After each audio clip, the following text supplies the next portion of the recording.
Peut-être vivons-nous les derniers moments de calme avant la fin des temps.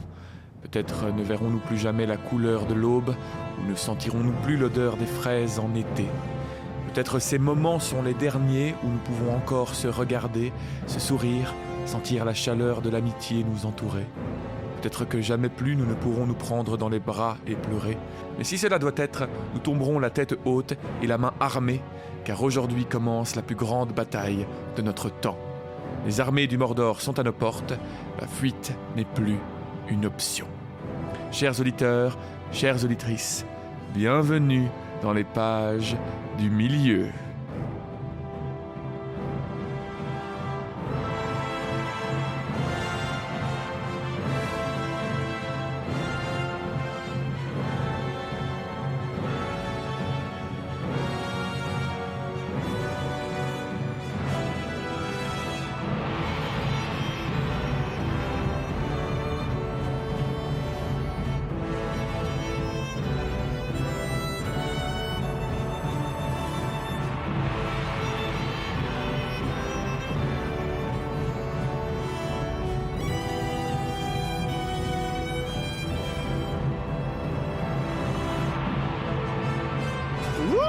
Bonjour. Nous y sommes enfin à la grande bataille de notre temps. Et Alors, voilà. On est vraiment en train de rentrer dans une petite période de chapitres qui vont être d'une épicness. Ouais, d'un drame et d'un tragique aussi. On est parti sur un mois, 4 dimanches de podcast sur la même bataille, sur la même action. On rigole, mais vraiment en travaillant les résumés, moi je terminais souvent en mode limite tu vois les yeux un peu brillants en mode waouh c'est trop stylé. Mais effectivement, ça va bien tragique. Désolé peut-être pour cette intro un peu triste, mais nous allons nous attaquer à un bout de l'histoire qui a une importance capitale. Un beau morceau. Ouais. Et donc j'espère que vous êtes tous et toutes prêts. J'en profite évidemment pour remercier tous les auditeurs, toutes les auditrices qui nous écoutent chaque semaine, qui nous envoient des messages, nous font des commentaires. Merci, un grand merci pour vos interactions. Ça nous fait toujours un énorme plaisir. Et aussi un merci classique pour les tipeurs, évidemment. On ne les oublie pas. On en reçoit des très généreux en plus ces derniers temps. Donc vraiment un énorme merci. Et bienvenue à toutes les personnes qui nous rejoignent, qui continuent de découvrir, on ne sait pas forcément comment, Oui, c'est mais vrai. qui découvrent le podcast via peut-être des recommandations, via nos petites vidéos sur Instagram aussi. Ouais. Ça Il y a fait nos peut-être posts. longtemps maintenant du coup on est quand même tellement loin dans les chapitres que du coup ils nous ont découvert. Ou alors peut-être que tu crois qu'il y a des gens qui enchaînent au milieu de tout. Bah on sait jamais, peut-être que Peut-être. c'est le premier épisode qu'ils vont écouter comme ça, parce que c'est le premier qui apparaît sur Spotify, je n'en sais rien. C'est vrai. Je En sais tout cas, quand même qu'il y a bienvenue à eux. Je sais quand même qu'il y a des potes qui ont bingé pour nous rattraper Ah, tout ouais. ça assez vite. Donc il est vrai peut-être qu'il y en a qui ont commencé qu'il y a quelques jours. Donc Oui, c'est un c'est plaisir ça. de vous avoir avec nous. Eh bien, sans plus attendre, je vous propose le FX Julien de rentrer dans le fort de l'action. Alors, à tous ceux qui nous écoutent, profitez bien de cette énorme et épique bataille.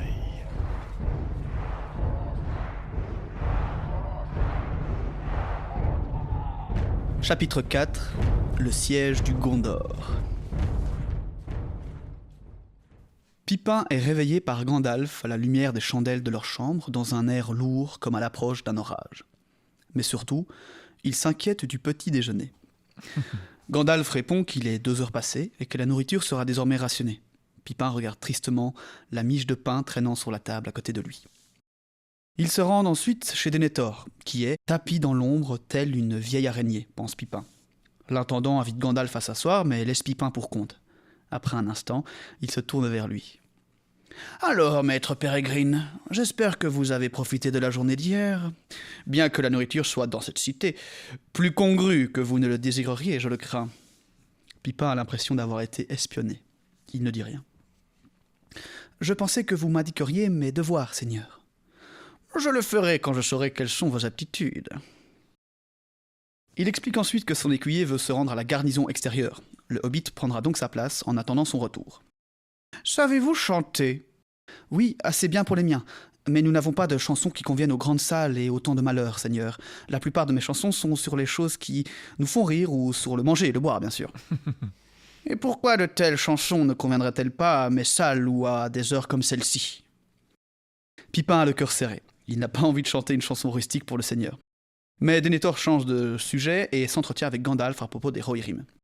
Pipin est impressionné par sa grande connaissance sur le sujet.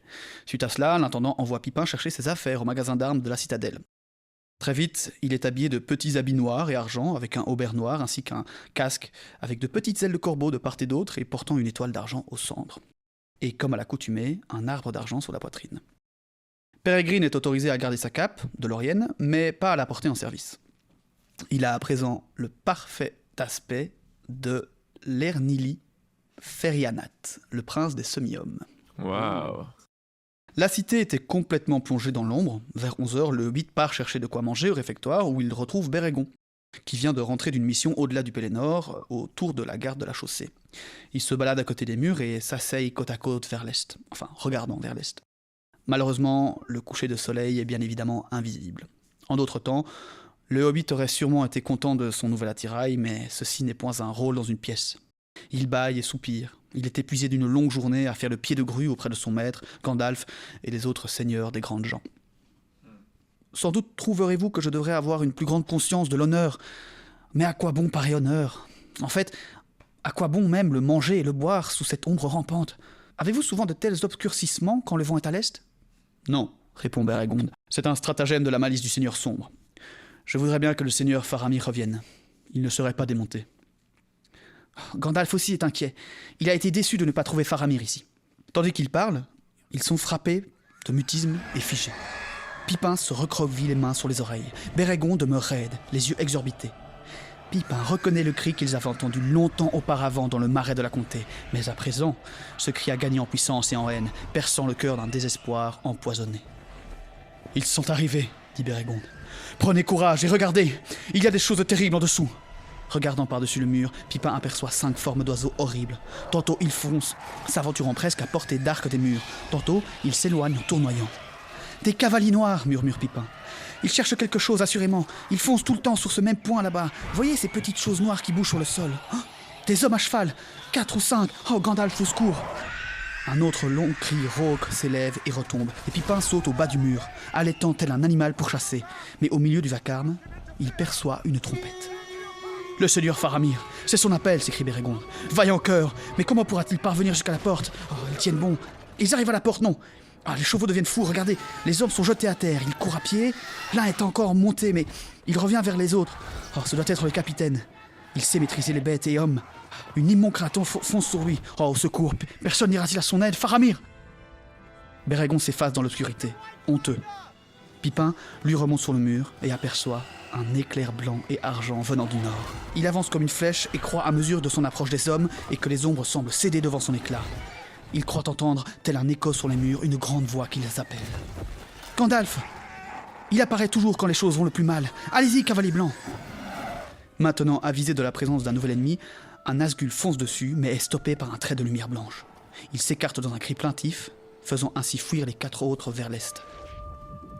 Pipin observe le cavalier blanc et l'homme à cheval se rejoindre, attendre quelque peu, ceux qui sont à pied, et enfin, rejoint par des hommes venant de la cité et passer la porte. Une grande clameur monte dans les rues et des cercles extérieurs. On crie le nom de Gandalf et de Mithrandir. Les 2 cavaliers chevauchent lentement, remontant les rues au milieu de la foule munie de torches. Le cavalier blanc semble épuisé, malgré le feu qui brûle encore dans ses yeux. Il met pied à terre et vacille. Pipin se fraye un chemin dans la foule et arrive jusque Faramir. Il a le visage d'un homme saisi par une grande peur ou une grande angoisse maintenant maîtrisée. Il se tient fier et grave, parlant avec le garde. Pipin est frappé par la ressemblance avec son frère, que le hobbit avait aimé dès le début, admirant la manière majestueuse mais aimable d'un grand homme. Il voit en lui un homme de haute noblesse, comme le montre parfois Aragorn, touché par la sagesse et la tristesse de la race ancienne. Il comprend maintenant pourquoi Bérégon prononce son nom avec amour. C'est un capitaine que les hommes suivent volontiers. Le hobbit crie le nom de Faramir, l'obligeant à baisser les yeux, et ceci le stupéfie. « D'où venez-vous, semi-homme ? Ayant livré de la tour, d'où... » Gandalf s'interpose. « Il est venu avec moi du pays des semi-hommes. Ne nous attardons pas ici, il a beaucoup à dire et à faire. Il nous accompagnera, il le faut, en fait, car s'il n'oublie pas plus que moi ses nouveaux devoirs, il doit être de nouveau de service auprès de son seigneur dans moins d'1 heure. Venez, Pipin, suivez-nous. » Ils arrivent à la chambre privée du seigneur de la cité. On dispose des sièges profonds autour d'un brasero à charbon de bois et on apporte du vin. Pipin, à peine remarqué, se tient derrière le fauteuil de Denethor, sentant peu sa fatigue tant il écoute avidement tout ce qu'il se dit. Gandalf ne semble pas écouter pendant un instant, car Faramir parle d'abord des nouvelles de l'Ithilien et des mouvements de l'ennemi et de ses alliés. Mais nous en venons maintenant à d'étranges affaires, dit-il. Car ce n'est pas là le premier semi-homme que j'ai vu sortir des légendes du Nord pour apparaître dans les terres du Sud. À ces mots, Gandalf se redresse et serre les bras de son fauteuil, alors que Denethor ne fait que hocher la tête. Faramir fait son récit, les yeux posés sur Gandalf et de temps à autre sur Pipin. Tandis que l'histoire de la rencontre avec Frodon et son serviteur se déroule, Pipin se rend compte que les mains de Gandalf tremblent, serrées sur le bois sculpté. Gandalf est inquiet, voire effrayé. L'air de la pièce est renfermé et immobile. Enfin, quand Faramir parle de sa séparation avec les voyageurs et de leur résolution d'aller à Cirith Ungol, sa voix baisse, Gandalf se lève d'un bond. « Cirith Ungol, la vallée de Morgul ? À quel moment, Faramir ? Quand ?»« Je les ai quittés il y a 2 jours. Il y a 15 lieues de la vallée du Morgulduin, en allant droit au sud, et alors ils seraient encore à 5 lieues de la tour maudite. Au plus tôt, ils ne pourraient y être avant aujourd'hui, et peut-être n'y sont-ils pas encore arrivés. » « Avant-hier. Près de 3 jours de voyage. À quelle distance se trouve le lieu de votre séparation ? À 25 lieues, mais je ne pouvais venir plus vite. J'ai couché hier soir dans Kerandros, la longue île dans le fleuve au nord que nous tenons en défense, et les chevaux y sont entretenus sur nos rives. Quand les ténèbres grandirent, j'ai su que la hâte était nécessaire, et je suis parti de là avec 3 autres qui pouvaient aussi avoir une monture. J'envoyai le reste de ma compagnie renforcer la garnison au Gué d'Osgiliath. J'espère ne pas avoir mal fait. « Mal fait ?» s'écrie Denethor, dont les yeux flamboient soudain. « Pourquoi le demander ? Les hommes étaient sous ton commandement. Ou me demandes-tu de juger tous tes actes ? Ton comportement est humble en ma présence. Il y a pourtant longtemps maintenant que tu ne t'es détourné de ton propre chemin sur mon conseil. Voici donc, tu as parlé avec adresse, comme toujours, mais moi, n'ai-je pas vu ton regard fixé sur Mithrandir, cherchant si tu avais dit ce qu'il fallait, ou trop ? Il y a longtemps qu'il a ton cœur sous sa garde. Ton père est vieux, mais pas encore gâteux, mon fils. Je vois et j'entends comme j'ai toujours accoutumé, et rien ne m'a échappé de ce que tu as à moitié dit ou passé sous silence. Je connais la réponse à bien des énigmes. Hélas, hélas pour Boromir. Si ce que j'ai fait vous déplaît, mon père, j'aurais bien voulu connaître votre pensée avant que le fardeau d'un jugement d'un tel poids me fût imposé. Cela aurait-il servi à modifier ton jugement ? Je gage que tu aurais encore fait exactement la même chose. Je te connais bien. Tu veux toujours paraître noble et généreux, comme un roi de l'ancien temps, bienveillant et doux. Cela peut convenir à quelqu'un de haute lignée, s'il jouit de la puissance et de la paix, mais dans les heures désespérées, la douceur peut n'avoir pour récompense que la mort. « Soit, dit Faramir. « Soit, s'écria Denethor. Mais pas seulement la tienne. Seigneur Faramir, celle aussi de ton père et de tout ton peuple, qu'il t'appartient de protéger, maintenant que Boromir est parti. Souhaiteriez-vous donc que nos rôles eussent été échangés ? Oui, et je le souhaiterais, certes, dit Denethor. Car Boromir était loyal envers moi, et il n'était l'élève d'aucun magicien. Il se serait souvenu des besoins de son père, et il n'aurait pas gaspillé ce que la fortune lui offrait. Il m'aurait apporté un beau cadeau. » On revient sur cette appellation du cadeau qu'est l'anneau. Ah oui, on va en parler. Ça faisait là, un moment qu'on parler. n'avait pas entendu l'anneau appelé de cette façon-là. Il a déjà été appelé ainsi, mais pas par vous. ce cadeau de puissance, de mighty gift, comme on appelait l'anneau à l'époque où il avait été... où les anneaux avaient été amenés par Sauron sous sa forme de... Anatar, The Lord of Gifts, exactement. C'était ainsi qu'il se faisait appeler. Et puis c'est aussi ce que dit Sméagol à son frère Déagol, non ? C'est mon anniversaire. Oui, c'est mon anniversaire, c'est mon cadeau, mon précieux. Mon cadeau.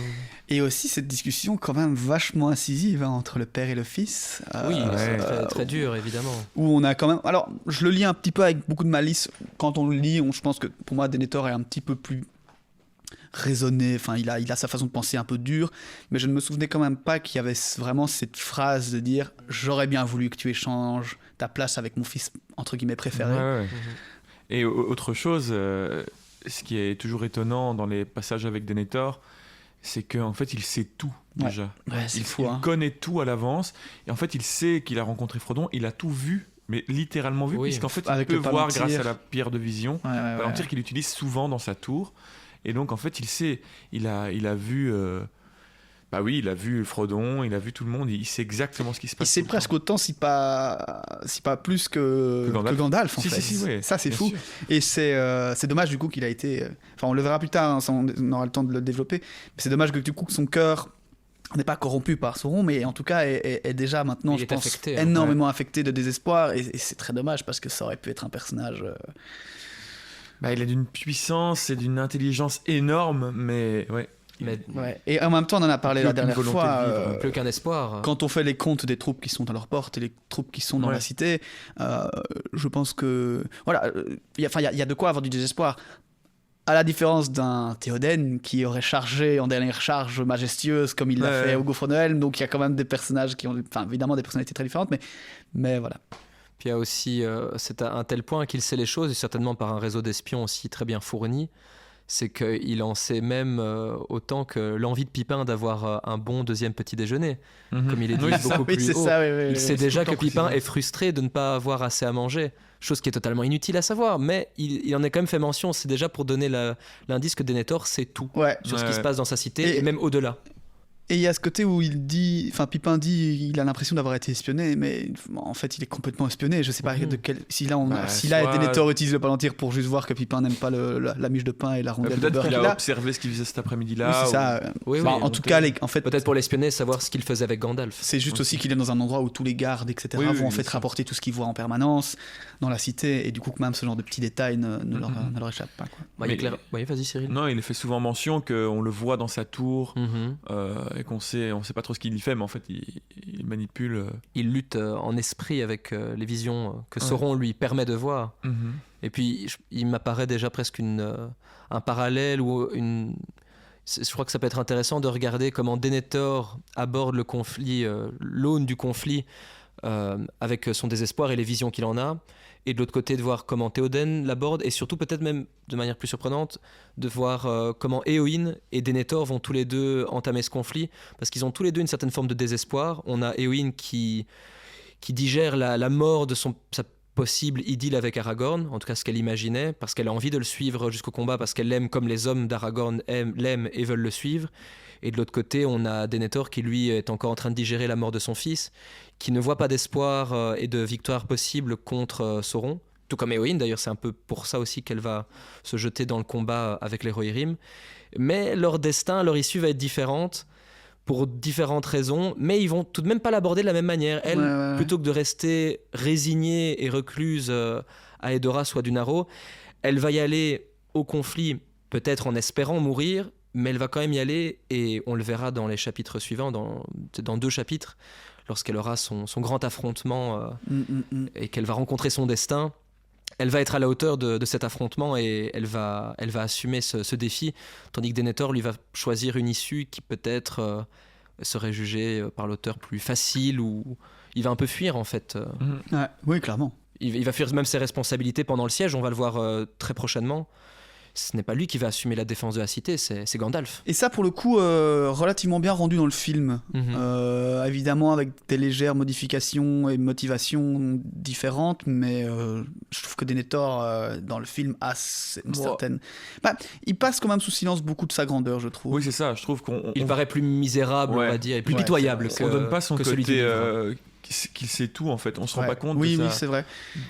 de tout ce qu'il sait, de tout ce qu'il voit. Et parce qu'on va avoir, mais je pense que c'est un peu plus loin dans le chapitre, hein, mais pour moi, il y a un moment que je trouve que c'est dommage, enfin, qui est très beau, mais que c'est dommage que Denethor ne va pas aller jusque-là, Ouais. mais je crois que c'est, je vais pas trop spoiler, mais il va se lever un moment, voilà, je crois que c'est dans la partie de l'un de vous, et il va en fait montrer qu'il est habillé en dessous de sa Ah oui, oui, cape, tout à fait. voilà, et pour moi, ce moment est très beau parce que c'est un peu l'amorce de, en fait, je suis encore le seigneur, et s'il faut, j'irai même au charbon, quoi. Ce qui malheureusement ne va pas évidemment Se faire, faire, mais il y a quand même encore cette Ah mais ouais. cette prestance de seigneur, quoi. Il se serait souvenu des besoins de son père, et il n'aurait pas gaspillé ce que la fortune lui offrait. Il m'aurait apporté un beau cadeau. Pendant un instant, Faramir cède. Je vous prierai de vous rappeler, mon père, pourquoi ce fut moi qui allais en Ithilienne et non lui. En une occasion, au moins, votre décision a prévalu. Il n'y a pas longtemps, ce fut le seigneur de la cité qui lui donna cette mission. L'arbitre Gandalf arrive alors à la rescousse, calmant quelque peu le jeu. Il rappelle que Boromir a eu une belle mort, qu'il repose en paix. En ce qui concerne l'anneau, Boromir ne l'aurait jamais amené ici, mais le regardait pour lui. Le visage de Denethor se durcit et il pense que l'héritier de la famille des intendants lui aurait ramené la chose. Vous êtes peut-être un sage, Mithrandir, mais vous ne possédez pas toute la sagesse. Quelle est donc cette sagesse ? Elle est suffisante pour percevoir qu'il est deux folies à éviter. L'usage de cet objet est dangereux. À l'heure présente, l'envoyer aux mains d'un semi-homme sans l'intelligence dans le pays de l'ennemi lui-même, comme vous l'avez fait, vous et ce fils à moi, est pure folie. Gandalf lui demande alors ce que le seigneur Denethor aurait fait.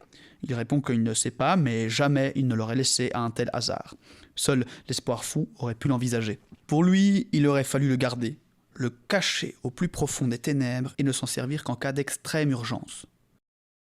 Ne pas s'en servir, dis-je, sinon dans la nécessité la plus extrême, mais le placer hors de son atteinte, sinon à la suite d'une victoire si finale que ce qui nous arriverait alors nous serait complètement égal, puisque nous serions morts. Comme à votre accoutumée, monseigneur, vous ne pensez qu'au seul Gondor, dit Gandalf. Mais il est d'autres hommes, et d'autres vies en des temps encore à venir, et quant à moi, j'ai pitié même de ces esclaves. Et où les autres hommes chercheront-ils du secours si le Gondor tombe ? Répliqua Denethor. J'aurais pu envoyer l'objet ici, et le confier à votre garde, m'épargnant ainsi à moi et à d'autres bien des angoisses. Et à présent, en vous entendant parler, je vous fais moins, et non plus, confiance qu'à Boromir. Je ne me fie même pas à moi-même en cette affaire, et j'ai refusé l'objet, même en don de plein gré. Vous êtes fort, et vous pouvez encore vous gouverner vous-même en certaines manières, Denethor, mais si vous aviez reçu cet objet, il vous aurait défait. Serait-il enterré sous les racines mêmes du Mindolluin, qu'il consumerait encore votre esprit au fur et à mesure que les ténèbres grandissent, et que les choses pires encore qui suivent seront bientôt sur nous. Il semblait y avoir des lames entre les regards des deux vieillards jusqu'à ce que ceux-ci se calment. Denethor hausse les épaules. Si je l'avais, tous ces mots et ces si sont vains. Il est parti dans l'ombre et le seul temps montrera quel destin l'attend, et nous avec. Dans ce qu'il en reste, que tous ceux qui luttent contre l'ennemi s'unissent et conservent de l'espoir tant qu'ils le peuvent, et quand il n'y en aura plus, qu'ils gardent encore le courage de mourir libres. Il se tourne ensuite vers Faramir et demande comment est la garnison d'Osgiliath. Celui-ci répond qu'elle n'est pas forte, même renforcée de la compagnie de l'Ithilienne. C'est là que le premier coup tombera. Et toi, il leur faudra un capitaine résolu. Là, et ailleurs en de maints endroits, dit Faramir, avec un soupir. Hélas pour mon frère, que j'aimais, moi aussi. Il se lève et demande à son père pour prendre congé, vacillant et prenant appui sur le fauteuil. Va donc te reposer, comme tu le pourras. Les besoins de demain seront plus durs.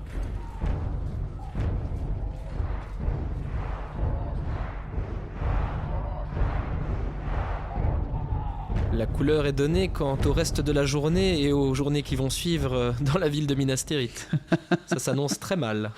On a un capitaine chancelant qui part mener les dernières forces du Gondor à Osgiliath. Mais Denethor est-il en train de croquer une tomate juteuse? Pippin va-t-il chanter? Mais il ne l'a pas encore envoyé. Mais cela ne va pas tarder. Donc après cette fameuse conversation, plutôt tendue, plutôt style repas de famille qui se passe mal. C'est le moins qu'on puisse dire. Ça, c'est le repas de famille, mais quand tu as oublié d'apporter la dinde. Ouais. Il y a eu des Noëls plus joyeux. Hein. C'est ça. Tu aurais dû m'apporter ce cadeau que je recherchais. Je le voulais. Tu peux l'échanger. Oui, je peux l'échanger, mais c'était quand même pas ce que je veux. Contre un chèque cadeau. 37. Mais l'année dernière, j'en avais 38. Oui, mais certains étaient nettement plus gros. Et ben voilà, on a fait la référence Harry Potter, on y est. On peut pas passer à la suite. Si tu n'avais pas dit, je ne sais pas si les gens auraient compris toute cette référence. Oh, si.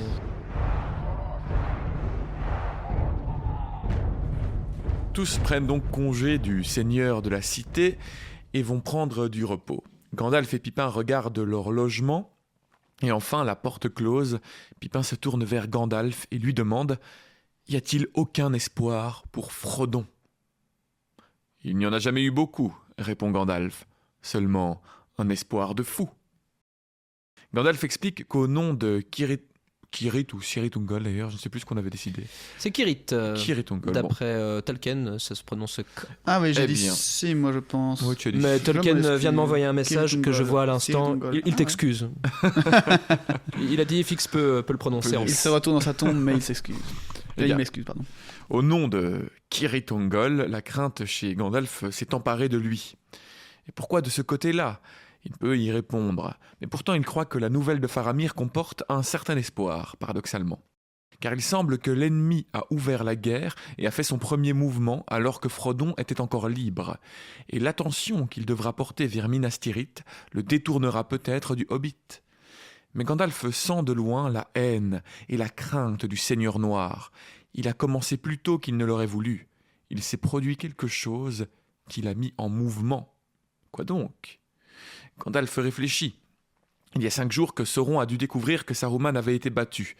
Il y a 5 jours qu'il avait découvert la pierre, Palantir. Mais était-ce une raison suffisante pour Sauron d'avancer ses forces avec hâte? Après tout, il ne pouvait s'en servir. Il n'en était pas capable. Sauf peut-être Aragorn. Voilà. Se pourrait-il qu'il ait utilisé la pierre et se montre à l'ennemi, le défiant? Ils ne peuvent en avoir le cœur net. Il faut dormir. C'est donc, contrairement à ce que moi j'avais dit plusieurs fois dans les précédents chapitres, ce n'était pas tant que la vision que Sauron avait eue de Pippin Non. à Isengard qui l'avait motivé à accélérer son attaque, mais c'est plutôt du coup le message d'Aragorn, en fait, le petit vocal qu'il a envoyé à Sauron. Eh oh, je suis là. C'était le chapitre passé en fait. C'est ça, tout à fait, c'était dans le chapitre précédent. C'est ça qui motive Sauron à accélérer encore plus son offensive. Mhm. Mais on est d'accord, ce n'est pas montré, ce n'est pas. C'est Aragorn qui descend et explique ce qu'il a fait On ne le voit pas dans le chapitre, donc c'était dans le précédent, c'était dans le chapitre 2.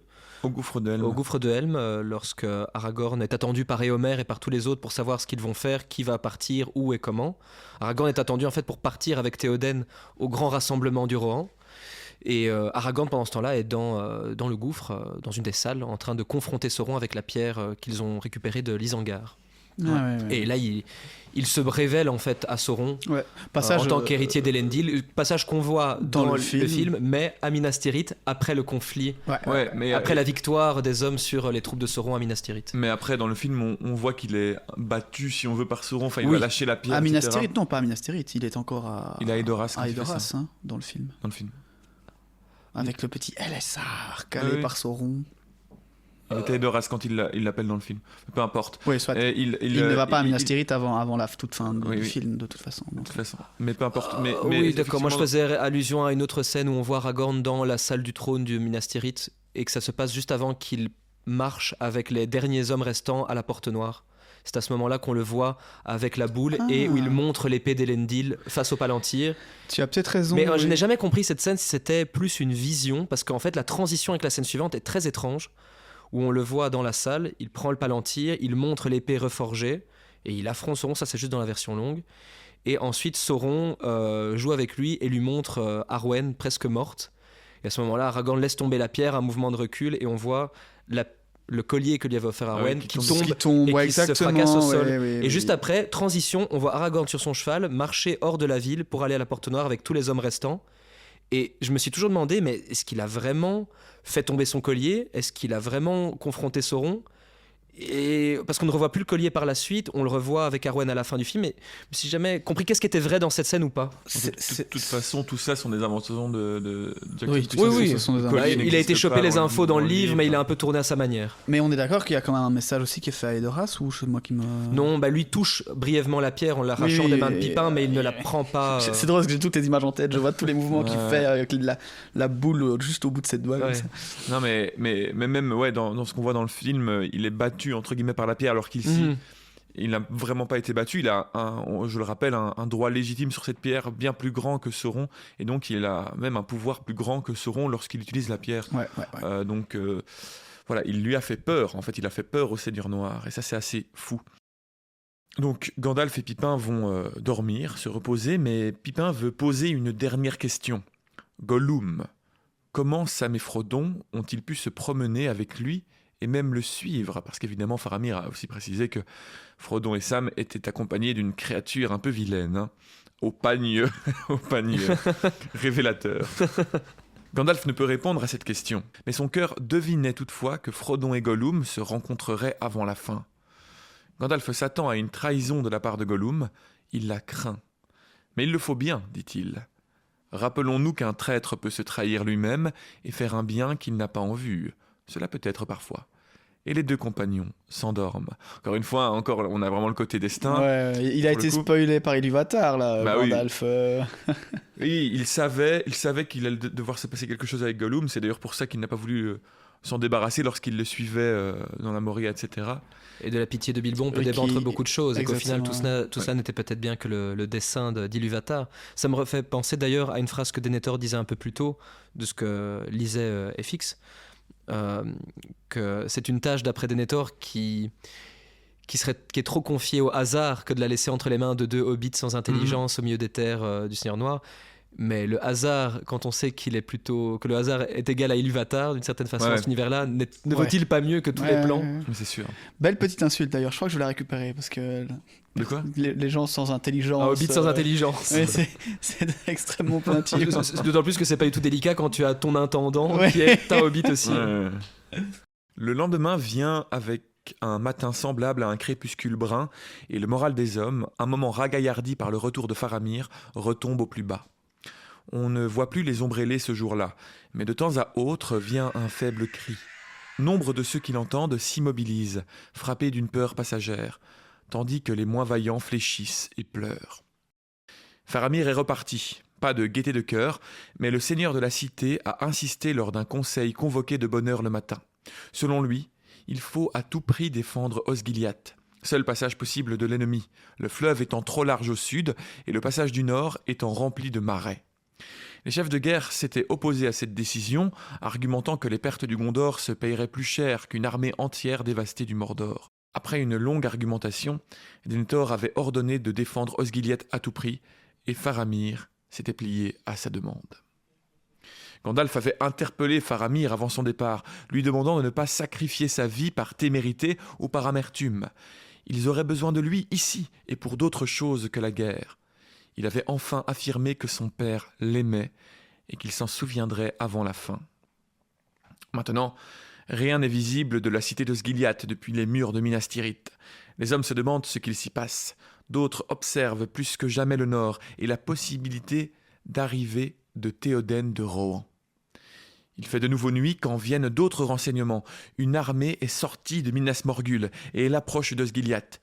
Elle a été rejointe par des régiments du sud, des Haradrim grands et cruels. Le capitaine noir est de nouveau à leur tête et la peur qu'il inspire le précède au-delà du fleuve. Je me permets de t'interrompre une seconde, Cyril. C'est amusant, je trouve toujours de repenser à ce qui se passe de l'autre côté. Oui, j'y pensais. Parce que du coup, à ce moment-là, quand l'information arrive, ça veut dire que Frodon, Sam et Gollum sont en train de commencer leur ascension. Au-delà de Minas Morgul pour aller chez l'araignée, quoi. Exactement, donc on est quand même quelques chapitres en arrière dans les deux tours à ce moment-là, mais donc ça se passe simultanément, quoi. Donc les calculs de Gandalf sont assez justes par rapport à leur localisation. Le lendemain, l'obscurité atteint son plein et ne s'épaissit plus, mais elle pèse maintenant plus lourdement que jamais sur le cœur des hommes et une grande peur les étreint. De mauvaises nouvelles ne tardent pas à arriver. L'ennemi a emporté le passage de l'Anduin. Faramir se retire vers le mur du Belvédère Nord, ralliant ses hommes au fort de la chaussée. Mais il a affaire à des forces 10 fois plus nombreuses. Donc là, Osgiliath a été perdu, et Faramir en fait se retire autour du... Vous vous souvenez de ce mur qui entoure les champs de Pelennor? La porte sud. La première fortification autour des champs de Pelennor. Il y a plusieurs portes évidemment, mais là c'est la seule que j'ai en tête à cause des jeux. La porte sud, c'est la porte par laquelle va... Enfin, c'est de là qu'arrive Gandalf. Non, pas du tout, il arrive par la porte nord, Gandalf. Oui. La porte sud, c'est là d'arrive Aragorn et Gimli et compagnie. Le plan n'a toutefois pas été complètement en échec, le plan d'aller à Osgiliath. Les pertes ennemies sont lourdes, et la raison de la retraite est surtout la venue du capitaine noir. Peu d'hommes veulent tenir et affronter la seule rumeur de sa venue. Ses propres gens tremblent devant lui, et il se tuerait sur son ordre. Dans ce cas, je suis plus nécessaire là-bas qu'ici, dit Gandalf. Et il s'en va aussitôt, et sa lueur s'évanouit bientôt à la vue. Et toute la nuit, Pippin, demeuré seul et ne pouvant dormir, reste sur le mur à regarder vers l'est. Le nouveau jour arrive à peine, annoncé par les cloches de la cité. Oui, là, je ne précise pas, mais en fait, ils annoncent le jour par les cloches parce qu'ils ne voient plus Il n'y quand a c'est plus le de jour lever ou la nuit. de soleil, tout Il n'y simplement. a plus de différence. Pipin voit jaillir au loin des feux dans les espaces indistincts où s'élèvent les murs du Pélénor. Les guetteurs crient d'une voix forte et tous les hommes de la cité se tiennent en armes. Et lentement, on entend dans l'air lourd un sourd grondement. « Ils ont pris le mur !» crient les hommes. « Ils ouvrent des brèches à coups de mine. Ils viennent !» Mais pas une trace de Faramir. C'est Gandalf qui apporte les premiers renseignements. Il arrive vers le milieu de la matinée avec une poignée de cavaliers escortant une file de charrettes. Elles sont remplies de blessés, tout ce qui a pu être sauvé du naufrage des forts de la chaussée. Le magicien se rend immédiatement auprès de Denethor. Ce dernier demande si Faramir est arrivé, ce à quoi Gandalf répond que non, mais qu'il était encore vivant quand il l'a quitté. Il explique que Faramir est décidé à rester en arrière, pensant qu'une retraite amènerait à une déroute. Mais Gandalf doute qu'il pourra maintenir ses hommes ensemble assez longtemps. Il est aux prises avec un ennemi trop considérable, car il est venu quelqu'un que Gandalf redoutait. Le Seigneur Noir » s'écrie Pipin. Denethor rit. « Non, maître Pérégrine, il ne viendra que pour triompher de moi lorsque tout sera gagné. Il use d'autres armes, comme font tous les grands seigneurs quand ils sont sages, maître semi-homme. Pourquoi resterais-je ici dans ma tour à réfléchir, à guetter, à attendre, sacrifiant même mes fils ? Car je puis encore manier le glaive. » Il se lève et ouvre brusquement son long manteau noir, et voilà qu'en dessous, il est vêtu de mailles et ceint d'une longue épée à grande poignée dans un fourreau noir et argent.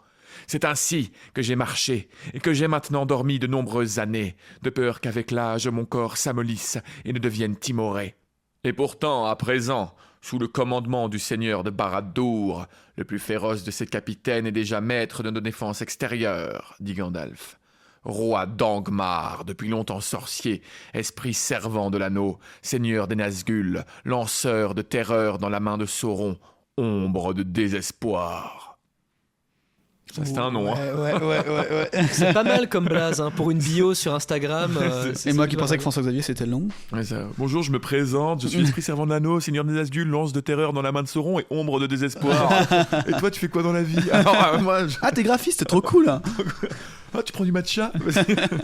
Et du coup, fameux passage dont je parlais, Denethor qui fait quand même présence de grandeur, là, même Oui, si ça tout ne à sera fait. pas très long. Ça sera pas très long, mais là, il montre une volonté d'aller se battre. Et alors, il exprime aussi le fait qu'il gardait son armure pour dormir. Enfin, je sais pas si c'est une expression ou pas. En tout cas, il la gardait tout le temps en dessous de ses vêtements, au cas où son corps devienne trop faible pour la porter. Il ne voulait pas l'enlever. C'est marrant aussi la comparaison avec le réveil de Théoden après avoir été sous le sortilège de Saruman, où c'est une situation un peu similaire, C'est vrai. mais on n'a pas du tout la même façon de l'aborder, le même caractère, on sent pas le même caractère derrière, Ouais. où il y en a un qui est beaucoup plus présomptueux, démonstratif, et qui a presque envie de se prouver quelque chose à lui-même, et l'autre, tu sens qu'il a juste un devoir à accomplir, Ouais, et qu'il qu'il est a peur vieux, de ne pas d'ailleurs. avoir assez le temps, Et ouais, en fait. c'est ça. Il se rend compte de sa propre vieillesse.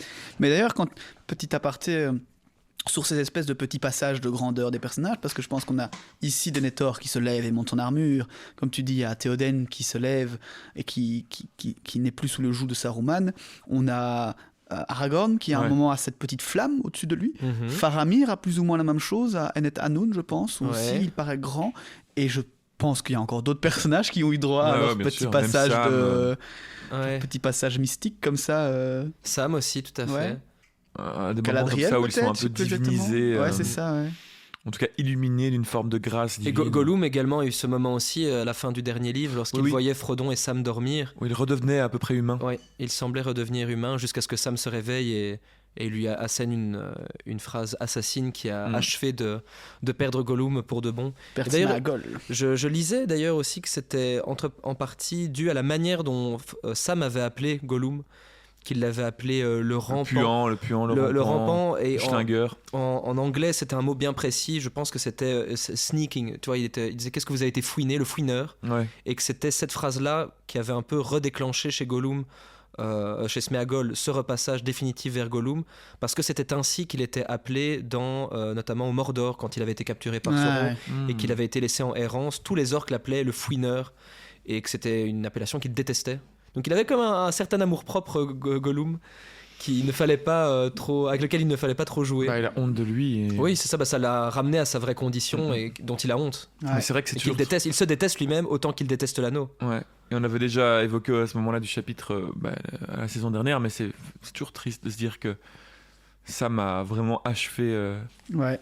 achevé de le perdre. Ouais. Personnage aussi adoré qu'il est, c'est vrai qu'il Ouais, y a pas toujours fait- ce petit pincement au cœur quand on sait que c'est vrai que, Un manque de compassion, manque de à un pardon. endroit qui est de pardon. que d'amour, Frodon ouais. a démontré, Mhm. en tout cas dans sa pitié. Thème Euh, biblique s'il en est pour le coup, ah on l'avait ouais. déjà dit, effectivement, le pardon, la compassion, l'amour du prochain, de l'ennemi, que Sam a du mal à... Ouais. C'est son péché, on pourrait dire. En tout cas, reprenons, après donc l'évocation du roi d'Angmar par Oui. Gandalf, Denethor lui répond « Dans ce cas, Mithrandir, vous aviez un ennemi à votre hauteur. Pour moi, je savais depuis longtemps qui est le principal capitaine des armées de la Tour Sombre. Encore une fois, je savais depuis longtemps, évidemment. Il savait, mais il n'a rien fait. Êtes-vous revenu pour me dire cela, ou serait-ce que vous vous êtes retiré parce que vous avez trouvé votre maître ?» Il se pourrait, répond doucement Gandalf. Mais notre épreuve de force n'est pas encore venue. Et si les paroles prononcées dans les temps anciens sont vraies, ce n'est pas de la main d'un homme qu'il mourra. Et le destin qui l'attend est caché aux sages. Quoi qu'il en soit, le capitaine du désespoir ne se presse pas encore en avant. Il se dirige plutôt selon la sagesse que vous venez de dire, de l'arrière, poussant ses esclaves en furie devant lui. Je suis venu pour garder les blessés qui peuvent encore être guéris, et je suis venu pour vous dire ceci. Il y aura bientôt une bataille en rase campagne. Il faut préparer une sortie, qu'elle soit faite par des hommes montés. En eux réside notre bref espoir, car il n'est qu'une chose en quoi notre ennemi soit assez mal pourvu. Il a peu de cavaliers. Nous aussi, répond Denethor. L'arrivée du Rohan à présent viendrait juste à point. Nous verrons probablement d'autres arrivant d'abord, dit Gandalf. Les fuyards de Caer Andros nous ont déjà rejoints. L'île est tombée. Une autre armée est venue de la Porte Noire en traversant du nord-est. Certains vous ont accusé, Mithrandir, de vous complaire à emporter de mauvaises nouvelles, dit Denethor. Mais pour moi, cela n'est plus une nouvelle. Je l'ai su dès hier, avant la tombée de la nuit. Quant à la sortie, j'y avais déjà pensé. Allons en bas. Enfin, vraiment, pour le coup, Il flex un peu là, juste Il parce flex qu'il a une un bonne peu. 5G et pas Ouais, Gandalf. mais encore une fois, il sait beaucoup de choses, mais il c'est ne tout. fait pas grand-chose non plus. Hein. Ouais, ouais. Non, mais il sait. À part C'est mettre sa tout, cotte quoi. de maille et dormir avec, pas très utile.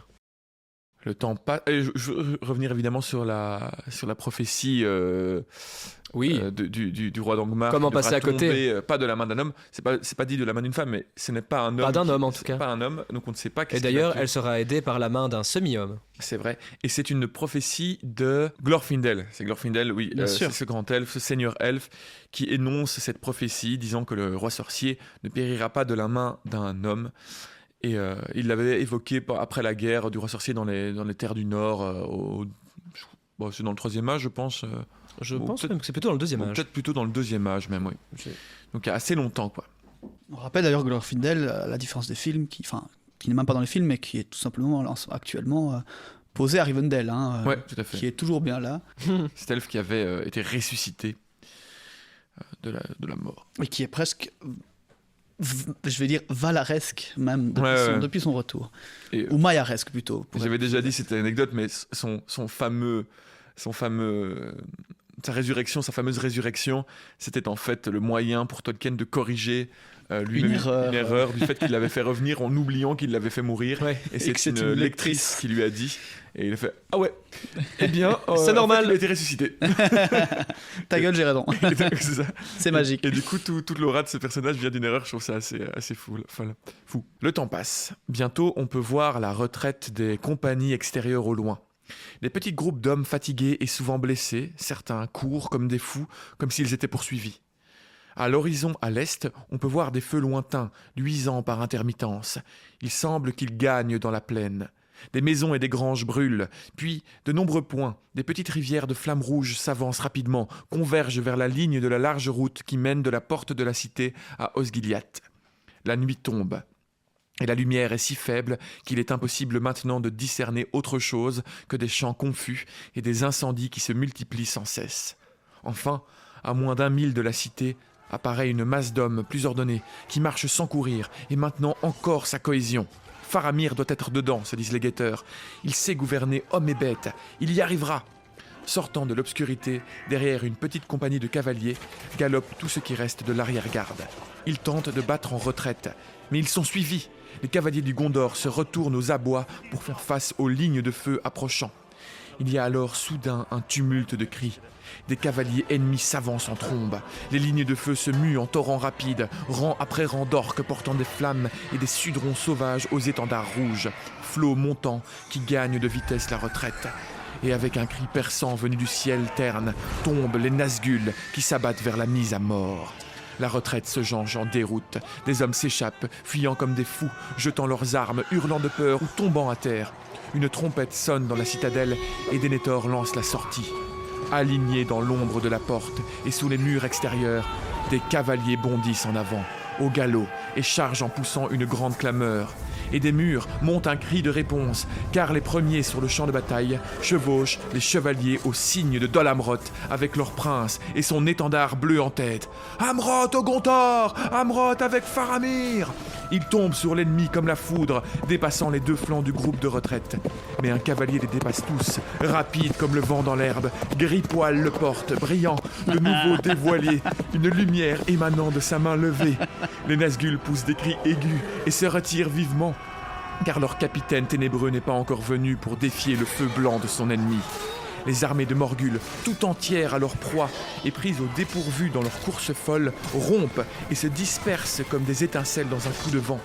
La compagnie en retraite se retourne avec une grande acclamation et frappe leurs poursuivants. Les chasseurs deviennent chassés, la retraite devient un assaut, le champ de bataille est couvert d'orques et d'hommes abattus. Et une odeur âcre s'élève des torches jetées qui s'éteignent en grésillant et en lançant des tourbillons de fumée. La cavalerie poursuit sa course, mais Denethor ne lui permet pas d'aller plus loin. Bien que l'ennemi soit mis en échec et pour le moment repoussé, de grandes forces se déversent à l'est. La trompette sonne de nouveau, appelant à la retraite. La cavalerie de Gondor fait halte, les compagnies de l'extérieur se reforment derrière son écran, et bientôt elles reviennent d'un pied ferme. Elles atteignent la porte de la cité et entrent, marchant fièrement. Et fièrement, les gens de la cité les contemplent et crient leurs louanges, bien qu'ils aient le cœur troublé. Les compagnies sont sérieusement réduites. Faramir a perdu un tiers de ses hommes. Et où est-il ? Il arrive le dernier, porté par le prince de Dol Amroth, Imrahil, son oncle, ce dernier l'ayant trouvé sur le champ de bataille. Faramir a été percé d'une flèche. Seule la charge de Dol Amroth l'a sauvé des rouges épées de la terre du sud qui l'auraient taillé tout gisant.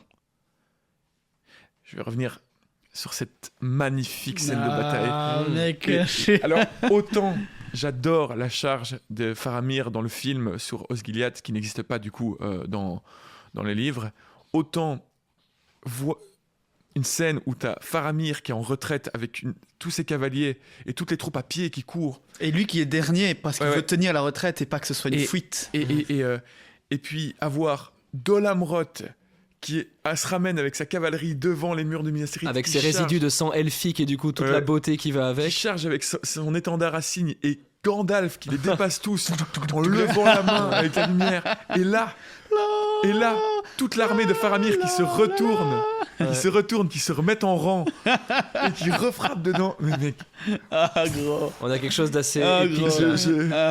J'ose même pas imaginer ce que ça aurait donné cinématographiquement. Ouais, c'est vrai d'ailleurs. On va pas revenir là-dessus parce qu'évidemment, plus on décortique ces livres, au plus on se rend compte que les films ne sont pas si. Il manque plein de choses, c'est normal. Mais je sais qu'il y a des fans, je sais que les fans hardcore des livres depuis longtemps, qui ont connu la sortie des films au cinéma, etc., étaient quand même, entre guillemets, fort déçus de certains éléments. Hein. Donc, on adore les films, on est plus ou moins là, nous, entre gros guillemets, grâce à ça. Mais c'est vrai que, voilà, quand on lit ça, il y a quand même autre chose cinématographiquement. Dol Amroth, en plus, Imrahil qui va chercher son neveu. Ouais. Et qu'il ramène dans ses bras, percé d'une flèche. C'est lui qui le sauve en fait. C'est toute la différence. On a Denethor qui a sa cotte de maille, qui parle beaucoup, qui sait beaucoup. Et c'est qui va sauver Faramir ? C'est l'oncle. Ouais. et pas son père. Mais c'est par contre, c'est lui qui ordonne cette charge. Si Oui, je oui, comprends bien. oui, Oui, c'est- certes, bien sûr. Mais il a beau faire il fait quand même il fanfaronne pas mal dans sa tour avec sa cotte de maille, mais à part regarder avidement dans sa pierre de vision, il ne fait pas grand-chose pour sauver son peuple et encore moins pour sauver son fils. Ouais. En tout cas, le corps, Faramir, quasi mort, est porté à Denethor, qui ordonne de le poser sur un lit dans la tour blanche. Denethor monte dans sa chambre secrète, fameuse chambre secrète où on sait qu'il se trouve donc... Sa boys room. C'est ça. C'est Voilà, là qu'il a des visions pendant toute la nuit. C'est ça. Il est en train juste de jouer à Skyrim en VR. C'est ça. Il a un petit bar et petite PS5. En tout cas, il monte dans sa chambre et de nombreux hommes qui lèvent les yeux à ce moment voient briller une pâle lumière qui vacille un moment derrière les étroites fenêtres avant de flamboyer et de s'éteindre. Et quand Denethor redescend, il va auprès de Faramir et s'assied sans parler à son chevet. La cité est donc assiégée, encerclée par l'ennemi. Tout le Pélénor est abandonné à l'ennemi. On annonce que le Rohan ne viendra plus. Une nouvelle armée ennemie est arrivée avant eux, composée d'hommes forts et nouveaux venant de l'Est, maniant de grandes haches. Ils tiennent la route du Nord, empêchant toute arrivée de cavaliers. La porte de la cité est fermée. Et toute la nuit, on entend la rumeur de l'ennemi qui rôde alentour, brûlant champs et arbres et taillant tout homme qu'il trouve au dehors, vivant ou mort. À l'aube, enfin, on peut voir la taille de l'armée amassée aux portes de Minas Tirith. La plaine est noire de leurs compagnies en marche, de leurs tentes, de leurs camps. Affairés comme des fourmis, des orques creusent des lignes de profondes tranchées en un énorme cercle, juste hors de la portée des arcs des murs. Et les tranchées sont remplies de feu, sans que nul ne puisse voir quel artifice ou quelle sorcellerie les ont allumés. Le travail avance toute la journée, sous les yeux des hommes de Minas Tirith, incapables de l'empêcher. Et à chaque longueur de tranchée achevée, on peut voir approcher de grandes charrettes, et d'autres compagnies de l'ennemi montent, chacune à l'abri d'une tranchée, de grands engins pour le jet de projectiles. Au début, les hommes rigolent. Après tout, Minas Tirith est construite au paroxysme de l'art tiré de Numénor. Il n'existe aucun engin capable de lancer des projectiles assez forts pour briser les murailles. Mais les engins ne prévoient pas de gaspiller des coups contre les murs indomptables. Aucun ordre ne vient d'un brigand ni d'un chef orc, mais un pouvoir et un esprit malfaisant plus grand guident l'armée.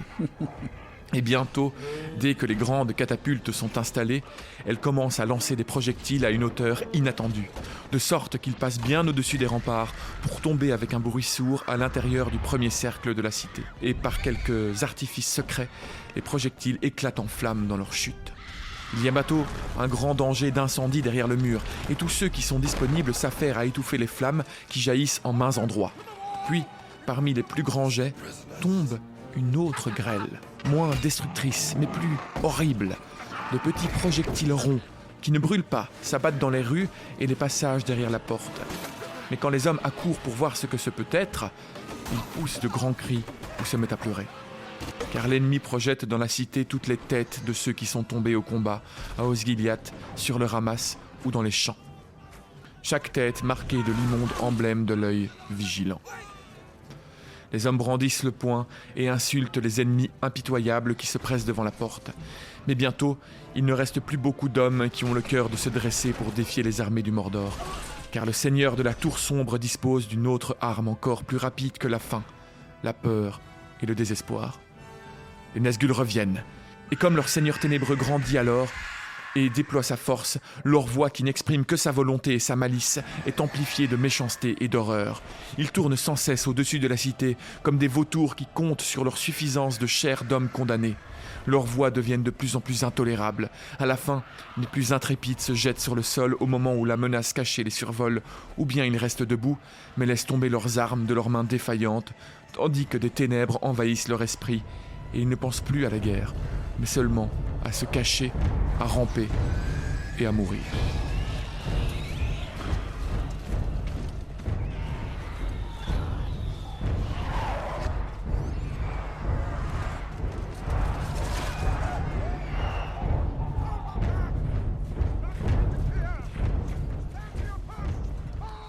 Durant toute cette sombre journée, Faramir reste étendu sur son lit dans la chambre de la Tour Blanche, perdu dans le délire d'une fièvre désespérée, mourant. Son père reste à son chevet sans rien dire. Il veille, sans plus accorder aucune attention à la défense. Pipin n'a jamais connu d'heure aussi noire, même dans les griffes de l'Uruk-hai. Son devoir étant de servir le Seigneur, il le fait, restant debout près de la porte de la chambre sans lumière, cachant du mieux qu'il le peut ses propres craintes. Denethor lui paraît vieillir sous ses yeux, comme si quelque chose avait craqué dans sa volonté et que son esprit rigide était défait. Qu'il s'agisse de remords ou de chagrin, Pipin voit des larmes sur ce visage autrefois sec. Il tente de consoler le seigneur Denethor en vain.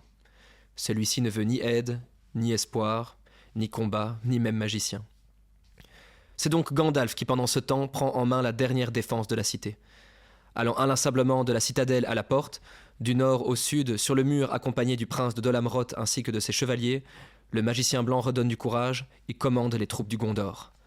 Il leur fait oublier les créatures ailées et le désespoir qui les assaille. Mais à chaque fois qu'il part, l'ombre se referme sur les hommes, leur cœur se glace et la vaillance du Gondor tombe en cendres. Une journée de douleur débouche ainsi sur une nuit de peur. Les incendies font rage dans le premier cercle de la cité. Toute retraite est coupée par des garnisons extérieures du mur extérieur. Les fidèles qui demeurent à leur poste sont rares, et la plupart fuient derrière la seconde porte. Du côté d'Osgiliath, un pont a même été posé pour traverser le fleuve et permettre à de nouvelles troupes et armes de guerre de traverser l'eau et se joindre aux assaillants. L'avant-garde franchit les tranchées de feu par de nombreux sentiers étroits. L'ennemi progresse, insoucieux des pertes, groupé en troupeaux à portée des archers sur les murs, mais ceux-ci sont trop peu nombreux pour ralentir les troupes du Mordor. Le capitaine caché de l'ombre met sa force en action, sentant la fin de la cité déjà approcher. Lentement, les grandes tours de siège construites à Osgiliath avancent dans l'obscurité. Des messagers viennent de nouveau à la chambre de la Tour Blanche pour rapporter les nouvelles du combat et demander les ordres de leur seigneur. « À quoi sert de fuir ? Mieux vaut brûler plus tôt que plus tard. Retournez à votre feu de joie. Moi, je vais aller à mon bûcher. Mon fils brûle. Il brûle déjà. La demeure de son esprit s'écroule. Il n'y aura nulle tombe pour Denethor ni Faramir. Nul long et lent sommeil de la mort embaumée. Nous brûlerons comme les rois païens de jadis. Qu'on apporte du bois et de l'huile. » Les messagers font demi-tour sans saluer ni répondre, et ils s'enfuient. Denethor adresse à Pipin ces mots avant de retourner auprès de Faramir. « Adieu, Pérégrine, fils de paladin. Je vous libère de mon service. Allez, et mourrez de la façon qui vous paraîtra la meilleure. » Pipin le quitte, et des hommes de la maison du Seigneur viennent accomplir la volonté de l'intendant. Apportant du bois, de l'huile et un brancard, ils emportent Faramir afin de l'emmener à Fen-Holen, le sanctuaire de la cité, pour l'immoler avec son père. C'est là que se trouve toute la dernière demeure des anciens rois, intendants et héros du Gondor. Sortis de la Tour Blanche, en haut de Minas Tirith, tout est silencieux. La rumeur de la guerre en contrebas est à peine perceptible. Denethor et sa compagnie pénètrent dans la maison des morts, sous les yeux terrifiés de Pipin qui les voit préparer le nécessaire pour un bûcher qui leur sera bientôt destiné. Il se retourne et s'enfuit à la recherche de Gandalf qui pourra peut-être mettre un terme à toute cette folie. Courant vers le bas de la ville afin de retrouver le magicien au cœur des combats, il croise enfin Bérégon. La rumeur dans la ville se répand déjà que Faramir est mort. Il n'y a pas de temps à perdre s'il veut espérer le sauver. Il repart au pas de course vers la cité extérieure et croise des hommes qui fuient l'incendie. Pipin franchit enfin la seconde porte, au-delà de laquelle de grands feux bondissent entre les murs. Un étrange silence règne cependant. Aucun bruit, aucun cri de la bataille ou fracas d'armes ne se fait entendre. Puis, soudain, il y a un cri terrible, un grand choc et un profond grondement en écho. Se forçant à avancer malgré une rafale de peur et d'horreur qui le fait presque tomber à genoux, Pipin arrive enfin sur la vaste place qui s'étend derrière la porte principale de la cité. Il s'arrête net. Il a trouvé Gandalf, mais il recule et se tapit dans l'ombre. Le grand assaut s'est poursuivi durant la nuit. Les tambours roulent. Au nord et au sud, les compagnies ennemies s'entassent contre les murs. Il vient maintenant de grandes bêtes, les Mumakil du Harad qui tirent à travers les chemins parmi les feux d'énormes tours et engins. Mais cela n'est que diversion. Le capitaine de l'ombre a un objectif, faire céder la porte principale. Bien que très puissante, forgée dans l'acier, le fer et gardée par des tours et des bastions de pierre irréductibles, cette porte est la clé de la victoire du Mordor, le point le plus faible de tout cet impénétrable mur. Les roulements de tambours se font entendre plus fort, les feux jaillissent plus haut. De grands engins avancent lentement à travers le champ et au milieu se trouve un énorme bélier, de la dimension d'un arbre de la forêt, de 30 mètres de long, oscillant au bout de puissantes chaînes. Il a été longuement élaboré dans les sombres forges du Mordor, et son hideuse tête d'acier noir est fondue à l'image d'un loup, incrusté des formules magiques de ruines.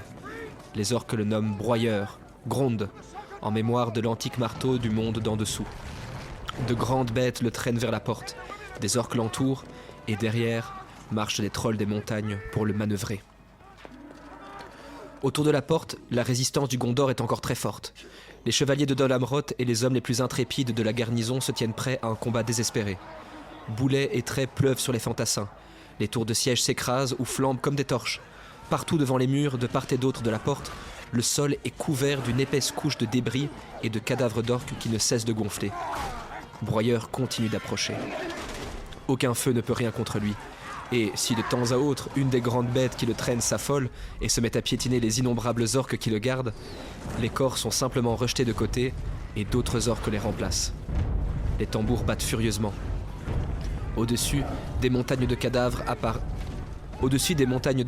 apparaît une forme hideuse. Un cavalier, grand, encapuchonné, enveloppé d'un manteau noir. Lentement, il s'avance à cheval. Il fait halte et brandit une longue et pâle épée. Et à cet instant, une grande peur s'abat sur tous, défenseurs et ennemis de même. Les hommes lâchent leurs armes, tout s'immobilise. Les tambours battent et roulent. En une grande ruée, d'énormes mains précipitent Broyeur en avant. Il atteint la porte, il se balance. Un profond grondement se répercute dans la cité, mais la porte tient encore le coup. Le capitaine noir se dresse alors sur ses étriers et crie d'une voix terrible dans une langue oubliée des mots de puissance et de terreur de nature à briser les cœurs et les pierres. Par 3 fois, il crie, et par 3 fois, le grand bélier retentit. Au dernier coup, la porte du Gondor se rompt. Elle éclate dans un éclair aveuglant et les battants tombent en fragments sur le sol. Le seigneur des Nazgûl pénètre à cheval dans la ville, menaçant et désespérant. Tous fuient à son approche. Tous, sauf un. Silencieux et immobile devant ce qu'il reste de la porte, se tient Gandalf, monté sur Gripoil. « Vous ne pouvez entrer ici! Retournez dans le néant qui vous attend, vous et votre maître !» Le cavalier noir rejette son capuchon en arrière. Il porte une couronne royale, mais qui n'est posée sur aucune tête visible. Comme sorti du vide absolu, un rire glaçant se fait entendre. « Vieux fou, ne reconnais-tu pas la mort quand tu la vois? Mon heure est venue. Meurs !» Sur quoi il lève son épée, et des flammes descendent le long de la lame. Gandalf ne bouge pas. Au même moment, loin derrière, dans quelques cours de la cité, un coq chante. Son chant est clair et aigu, insoucieux de toute sorcellerie et de toute guerre, saluant seulement le matin qui, dans le ciel, bien au-dessus des ombres de la mort, vient avec l'aurore. Et comme en réponse, s'élève dans le lointain une autre note. Des corps d'hommes. L'écho se répercute faiblement sur les flancs des plaines. De grands corps du nord.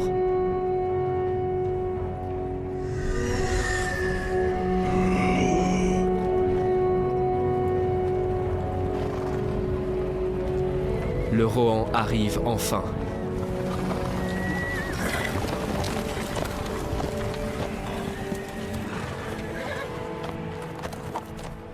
À la semaine prochaine.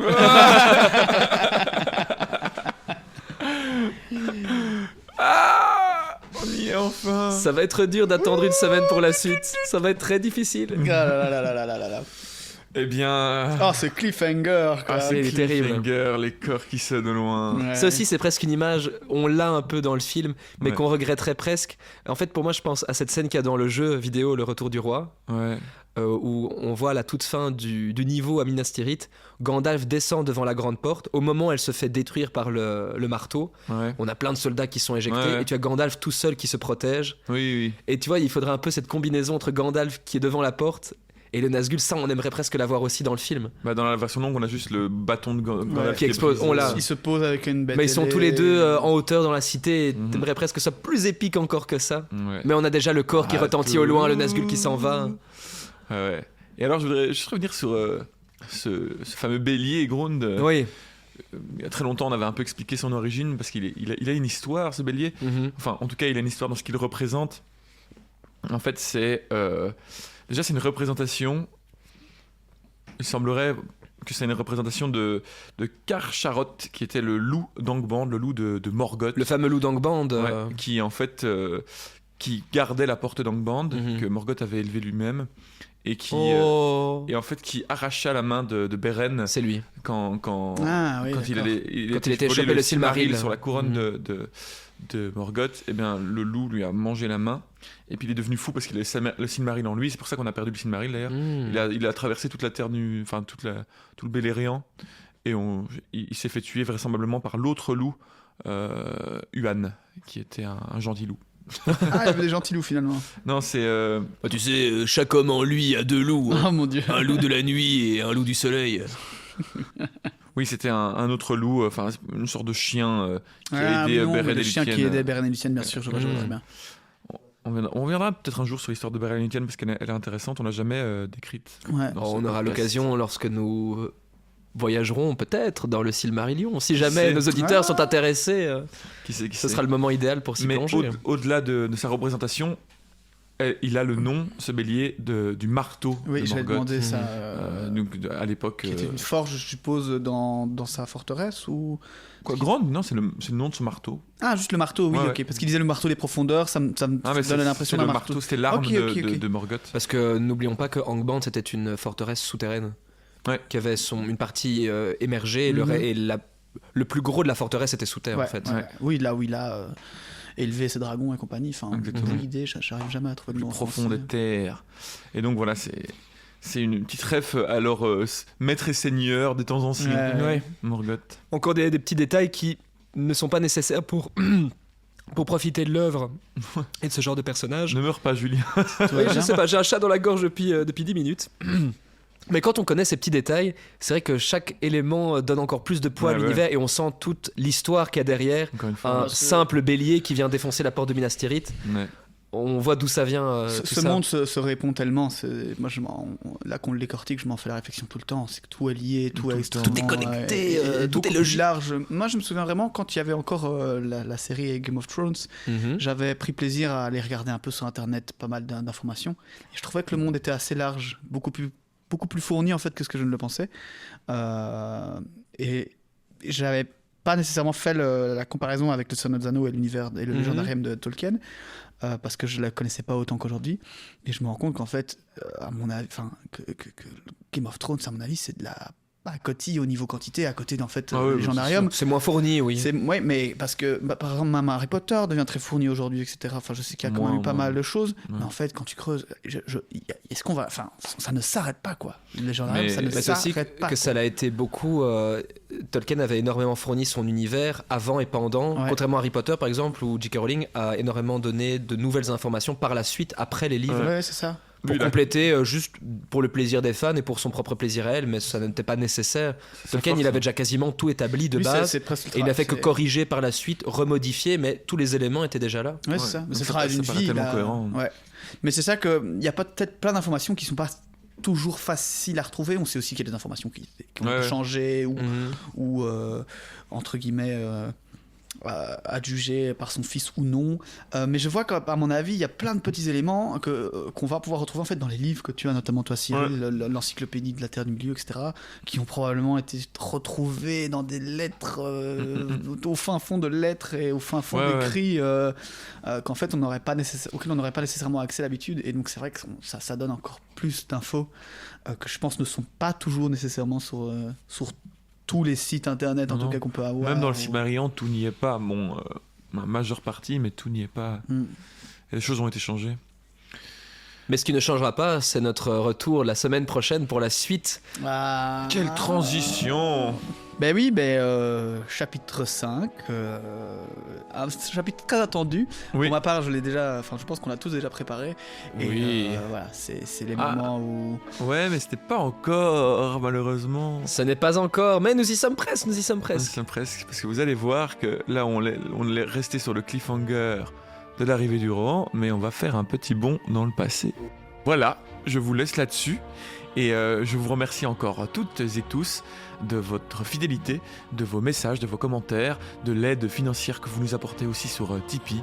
Vraiment un énorme merci pour votre présence. J'espère que l'aventure continue de vous plaire. J'espère que cette bataille vous aura fait hérisser les poils comme ça l'a probablement fait à nous trois. Et que vous êtes prêts encore à vibrer d'autant plus pour les chapitres à venir.